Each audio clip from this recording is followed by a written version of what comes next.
Hello my dear students, तो कैसे हैं आप सब। Welcome to this new video. आज के हम इस वीडियो में क्लास 10th मैथ एनसीईआरटी के एक्सरसाइज 6 का त्रिभुज चैप्टर का सॉल्यूशन देखेंगे। एकदम स्टेप बाय स्टेप देखेंगे, एकदम हिंदी में, एकदम इजी वे में देखेंगे। ओके, तो चलिए बिना किसी देरी के आगे अपने आते हैं सॉल्यूशन पर।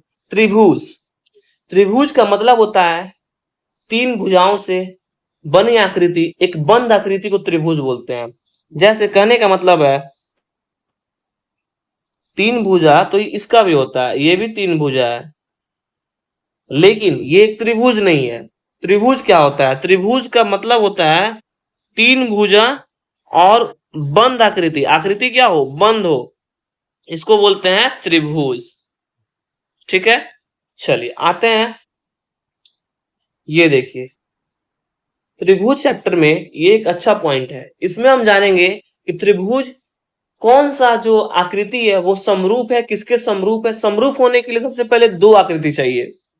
ठीक है, दो आकृति में सबसे पहले जो आकृति होगा वो समरूप तब होगा जब उनके संगत कोण बराबर हो और उनकी संगत भुजाएं एक ही अनुपात में, मतलब समानुपाती हो। समझ में नहीं आया होगा ये क्या लिखा हुआ है, तो आइए इसको समझते हैं एग्जाम्पल के तौर पर। ठीक है, दो बहुभुज समरूप तब होते हैं, समरूप का मतलब होता है सिमिलर। ठीक है, तो सिमिलर तब होगा जब उनके संगत कोण, कहने का मतलब है जैसे ये अगर 60 डिग्री है, ये अगर 60 डिग्री है, अगर ये 60 डिग्री है, किसी भी त्रिभुज के तीनों एंगल को जोड़ते हैं तो 180 डिग्री आता है। ठीक है, अगर ये भी 60 डिग्री है, ये भी 60 डिग्री है और ये भी 60 डिग्री है। ठीक है, ये है तीन इसको है, ये हो गया 3 सेंटीमीटर, 4 सेंटीमीटर और 5 सेंटीमीटर, और ये है 10 सेंटीमीटर, 6 सेंटीमीटर और 8 सेंटीमीटर। अब देखिए इसका क्या मतलब हुआ, ये क्या क्या लिखे हुए हैं सर, आप नहीं समझ में आया? चलिए समझाते हैं एक तरीका से। हम क्या बोले कि दो बहुभुज, बहुभुज का मतलब ही होता है त्रिभुज, चतुर्भुज, पंचभुज, षष्ठभुज, सप्तभुज। बहुभुज मतलब इसी को बोलते हैं बहुभुज। बहुभुज मतलब बहुत सारी आकृतियों का रूप होता है, जैसे त्रिभुज, इसको भी बहुभुज बोलते हैं। पंचभुज, उसको भी बहुभुज बोलते हैं। षष्ठभुज, सप्तभुज, ये सब क्या है? बहुभुज। बहुभुज इंग्लिश से क्या बोलते हैं? पॉलीगन। ठीक है, तो दो पॉलीगन, दो बहुभुज समरूप होते हैं कब? जब उनके संगत कोण बराबर हो। देखिए संगत कोण कहने का मतलब है ये एबीसी हो गया, ये पी क्यू आर हो गया। एक अपने से नाम ले लिए ट्रायंगल का। देख रहे हैं ए का जो एंगल है वही पी का एंगल है, बी का जो एंगल है वही क्यू का एंगल है, और सी का जो एंगल है वही आर का एंगल है। तो यहाँ संगत कोण क्या हो गया? बराबर हो गया। और संगत भुजाएं एक ही अनुपात में हो। बराबर बराबर से मतलब नहीं है, हमको एक अनुपात में चाहिए। मतलब ये ए बी जो है, ए बी इधर का पी क्यू बराबर हो बी सी बराबर क्यू आर और ए सी बराबर पी आर। तो देखते हैं ए बी कितना है मेरा। ए बी है मेरा, एक पेज इंसर्ट कर ले यहां पर। चलिए ए बी कितना है मेरा? 3, और पी क्यू कितना है? 6, बीसी कितना है? 4, बीसी मेरा 5 है, और क्यू आर कितना है? 10, एसी कितना है? 4, और पी आर कितना है? 8। तो 3 से एक बार में, 3 से दो बार में, 5 से एक बार में, 5 से दो बार में, 4 से एक बार में, कितना आ गया? सबका रेशियो 1/2 आ रहा है। तो वही हो गया, इनकी संगत भुजाएं एक ही अनुपात 1/2 के अनुपात में है। तो ये क्या लिख देंगे?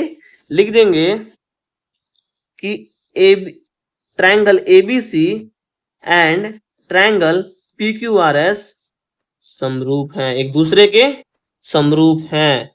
देखिए समरूप होता है ना, कहने का मतलब ये नहीं कि आकृति अगर ट्रायंगल का छोटा सा है और वो हो गया बड़ा तो देखेंगे ये तो छोटा है और वो बड़ा है तो समरूप नहीं है। नहीं, आकृति के छोटा और बड़ा होने से समरूप को नहीं यहाँ डिफाइन करते हैं।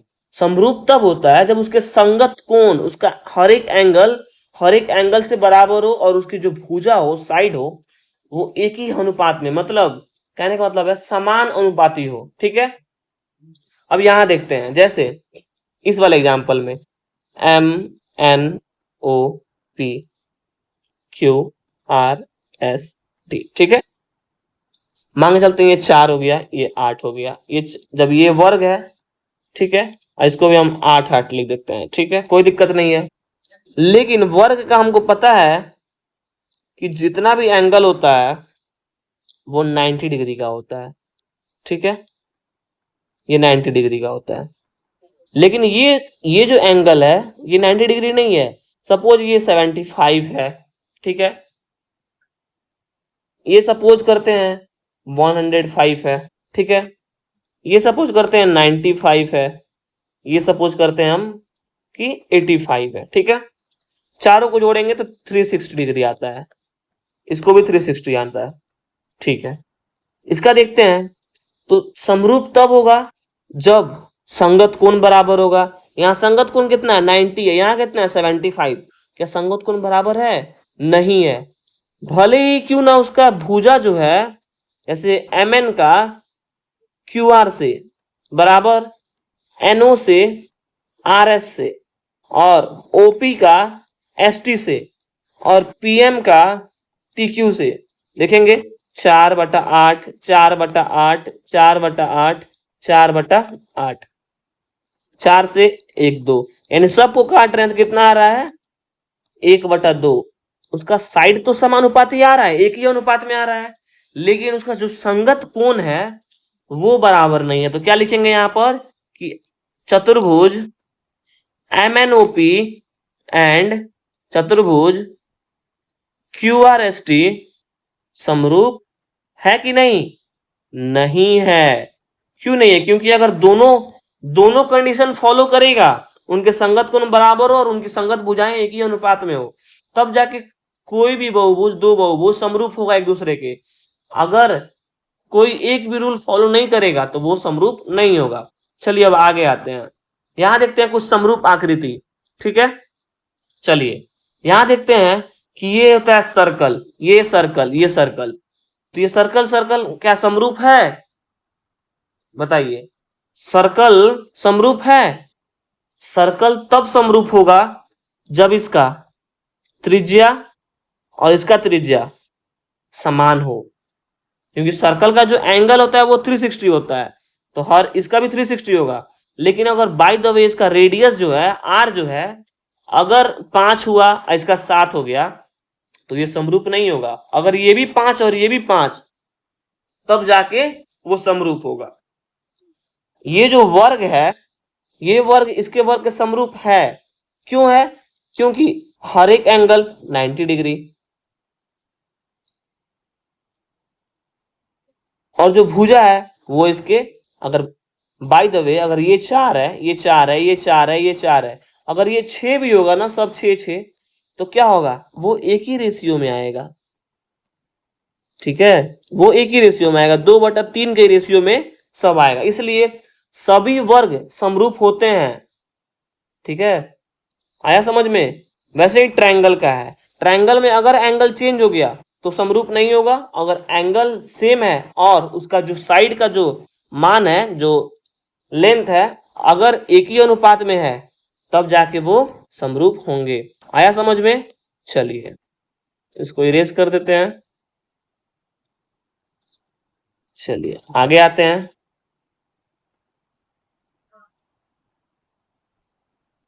जैसे यहाँ पे कुछ एग्जाम्पल दिया हुआ है, जैसे ये वर्ग है 3 का एक वर्ग है, और यहाँ क्या है 3.5 3 3.5 3, यानी ये क्या है? ये एक रेक्टेंगल है और ये क्या है? स्क्वायर है, ठीक है, ये क्या है? स्क्वायर है। अब जब ये रेक्टेंगल है और ये स्क्वायर है तो क्या एक आयत और एक वर्ग समरूप होंगे? नहीं होंगे। भले ही क्यों ना उसके एंगल जो है वो 90 डिग्री इसके भी होते हैं, 90 डिग्री इसके भी होते हैं, लेकिन ये जो साइड है ना, ये एक अनुपात में नहीं होगा। जैसे दिखाते हैं, जैसे DC बराबर SR क्या बराबर होगा CB बराबर RQ के? क्या बराबर होगा? BA बराबर क्यूपी के क्या बराबर होगा, एडी बराबर पीएस के। देखते हैं, डीसी का मान कितना दिया हुआ है, 3/3.5।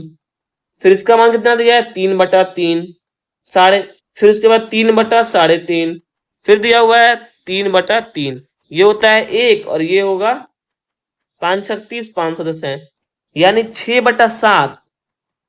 ये हो गया 6/7 और ये हो गया 1। 6/7 बराबर 1, 6/7 बराबर 1। ये क्या आ रहा है, एक अनुपात में नहीं आ रहा है। तो नहीं आ रहा है तो क्या होगा, ये आयत एवं वर्ग समरूप नहीं है। आया समझ में, अच्छे समझ में आ गया कि समरूप क्या है और क्या नहीं होता है। ठीक है, ऐसे ही यहां पर है, ये वर्ग है, हालांकि यहाँ पर 2.1 और 4 ये सब का दोगुना है। ये क्या है, दोगुना है, मतलब एक रेशियो में है। लेकिन ये है वर्ग और ये क्या है, समचतुर्भुज। तो इसका एंगल 90 डिग्री का होता है और इसका एंगल कुछ और डिग्री का होता है। ठीक है, इसलिए क्या होगा, समरूप नहीं होगा। आया समझ में। अब चलिए आते हैं क्वेश्चन नंबर 1 पे, प्रश्नावली 6.1 का सॉल्यूशन देखते हैं। जो कि ये एक्सरसाइज बहुत छोटा एक्सरसाइज है, ठीक है, बट फिर भी ये जो कॉन्सेप्ट था समरूप का वो जरूरी था समझना। एक्सरसाइज तो हो जाएगा बट ये जो कॉन्सेप्ट है ये समझना बहुत जरूरी है कि समरूप क्या होता है। छोटा और बड़ा देखकर समरूप नहीं बताना होता है। समरूप कब बताना है, समरूप का दो रूल है। कौन कौन सा, कि उनके संगत कोण है जो बराबर हो और उनकी संगत भुजाएं एक ही अनुपात में हो। ठीक है, उसी को बोलते हैं समरूप होना। ठीक है, अब आते हैं प्रश्नावली 6.1 का, देखते हैं एक एक करके। सभी वृत्त डैश होते हैं, सर्वांगसम या समरूप। तो सभी वृत्त क्या होते हैं, सभी वृत्त समरूप होते हैं, भले ही उनकी जो, क्योंकि सभी का जो आकार है वो समान होता है। वृत्त का, सभी वृत्त का क्या आकार जो है वो होता है समान, लेकिन त्रिज्या भिन्न हो सकती है। ठीक है, इसलिए सभी वृत्त क्या है, समरूप होते हैं। सभी वर्ग क्या होते हैं, वर्ग तो समरूप होते हैं, अभी बताए हैं समरूप होते हैं। ठीक है, यहाँ पे सर्वांगसम पे नहीं होगा। ठीक है, समरूप होते हैं। ऐसे ही सभी डैश त्रिभुज समरूप होते हैं। एक है समद्विबाहु, एक समबाहु। समद्विबाहु कहने का मतलब है जिसके दो भुजा बराबर हो और एक भुजा डिफरेंट हो। और समबाहु का मतलब है तीनों भुजा बराबर और तीनों एंगल बराबर। तो कौन सा होगा, तीनों भुजा बराबर और तीनों एंगल बराबर, यानी सभी समबाहु त्रिभुज समरूप होते हैं, समबाहु त्रिभुज। ठीक है, भुजाओं की समान संख्या वाले दो बहुभुज समरूप होते हैं कब, यदि उनके संगत कोण क्या हो, बराबर या समानुपाती। संगत कोण ऑब्वियसली समानुपाती नहीं होते हैं, भुजा समानुपाती होता है। संगत कोण क्या होगा, बराबर, और जो भुजाएं हैं वो क्या होंगी, समानुपाती। आया समझ में। चलिए, यहां कर है निम्नलिखित युग्मों के दो भिन्न उदाहरण दीजिए। कर है समरूप आकृति, तो समरूप आकृति का दो एग्जाम्पल देना है। तो क्या क्या दे देंगे हम, दे देंगे हम सबसे पहला में दो समबाहु त्रिभुज, सबसे बेस्ट एग्जाम्पल, और सेकंड नंबर में दे देंगे दो वर्ग। आया समझ में, समबाहु त्रिभुज और दो वर्ग, समरूप हो गया आकृति। अब देना है ऐसी आकृतियां जो समरूप नहीं है। तो जो समरूप नहीं है वो दे सकते हैं, क्या दे सकते हैं, एक वर्ग दे दिए और एक आयत दे दिए, एंड एक आयत। दूसरा क्या दे सकते हैं, एक वर्ग दे दिए और एक समचतुर्भुज दे दिए। आया समझ में, ये होता है मेरा आंसर। अब देखिए, ये कह रहा है कि बताइए कि निम्नलिखित ये जो दिया हुआ है बहुभुज ये समरूप है या नहीं है।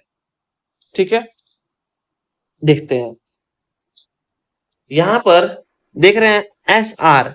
तो कोई भी बहुभुज, दो बहुभुज समरूप कब होता है, जब उसके संगत कोण बराबर हो और संगत भुजा समानुपाती हो। देखते हैं संगत भुजा, इसका संगत भुजा देखते हैं, संगत भुजा संगत भुजा देखते हैं, अगर ऊपर का ले रहे हैं आर एस बटा सी डी बराबर Q R B C, P Q A B, S P D A. ठीक है, डेढ़ बराबर डेढ़ बराबर डेढ़ बराबर डेढ़, और नीचे कितना है, तीन तीन तीन तीन, यानी ये कितने बार में जाएगा, 2 बार में। ये कितने बार में जाएगा, डेढ़ दूना कितना होता है, 3। यानी कहने का मतलब है यहां पर कि जितने भी रेशियो आए हैं, संगत भुजा का जो रेशियो है वो एक ही अनुपात में है, संगत भुजा एक ही अनुपात में है। ठीक है, ठीक। अब क्या देखते हैं, क्या एंगल सेम है, अगर एंगल भी सेम हो गया तो ये जितना भी ये जो दो बहुभुज है वो क्या होंगे, समरूप होंगे। ठीक है, ये तो वर्ग हुआ, तो ये कितना है, 90 डिग्री 90 डिग्री 90 डिग्री, और ये क्या है, समचतुर्भुज। और समचतुर्भुज का क्या होता है, एंगल और एक वर्ग का एंगल दोनों आपस में बराबर नहीं होता है। ठीक है, यानी एंगल क्या हुआ, डिफरेंट हो गया। तो जब एंगल डिफरेंट हो गया, संगत कोण बराबर नहीं हुआ, तो क्या होगा, तो लिखेंगे संगत कोण बराबर नहीं है, इसलिए पी क्यू आर एस और ए बी सी डी समरूप, एक दूसरे से समरूप नहीं है। आया समझ में, आशा करते होंगे आपको समरूप अच्छे से क्लियर हो गया होगा। तो चलिए मिलते हैं नेक्स्ट वीडियो और नेक्स्ट सॉल्यूशन के साथ। अभी के लिए राधे राधे, बाय बाय।